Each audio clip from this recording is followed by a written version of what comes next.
তো ৩টা বছর ওখানে আমি কাটিয়েছি, জেলে থাকিনি, জেল খেটে এসেছি। ২টি বিয়েই টিকলো না কেন? প্রথম বিয়ে বুঝলাম যে একটা সমস্যা। না, প্রথম বিয়ে হচ্ছে যে আমার দোষেই টেকেনি।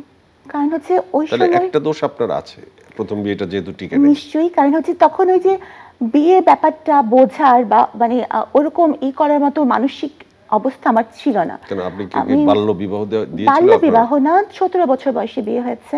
কিন্তু আমি প্রচন্ড পড়ার ব্যাপারে মানে খালি পড়তাম। আমাদের তখন আমি মেডিকেল কলেজে ফার্স্ট ইয়ারে পড়ি।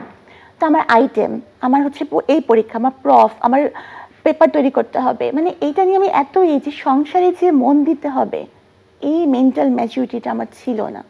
বান্ডেল থাকলে প্রতি সেনমানিতে টাকা বাঁচবে। বিকাশ সেনমানি বান্ডেল কিনে জিতুন প্রতি লেনদেনে। উনি ভালো ছিলেন, ওনার পরিবার ভালো ছিল, ওনার ফ্যামিলির সবাই এখনো আমার জন্য দোয়া করে, আমার সাথে যোগাযোগ রাখে, আমার প্রত্যেকটি ভিডিও দেখে। তো কিন্তু সংসারটা টিকিয়ে রাখার মতন ওই যে একটা থাকে না, যে ওই ম্যাচুরিটিটা ছিল না, যার কারণে সংসারটা টেকেনি।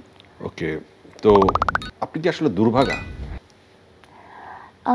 দুর্ভাগা আমি আমার নিজেকে বলতে চাই না, আমার এটা মনে হয় না।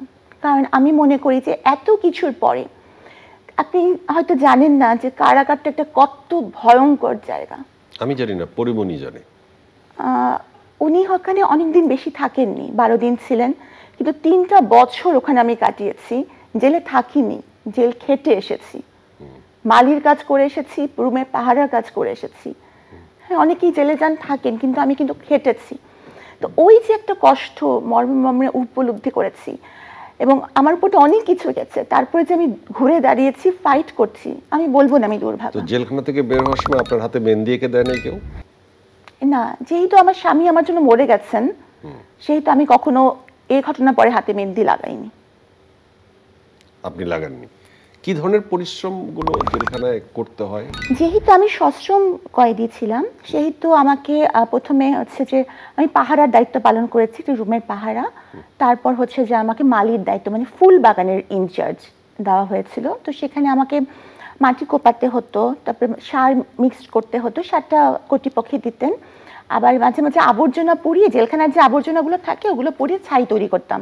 তো ওখানে গিয়ে জেনেছি যে ছাই দিলে গাছ ভালো হয়, ওটা করেছি। তারপর গোলাপ গাছের কলম তৈরি করা, মানে গোলাপ গাছগুলোকে, তারপর জংলি ডাল কাটা, এগুলো সবই করেছি, নিজ হাতে করেছি।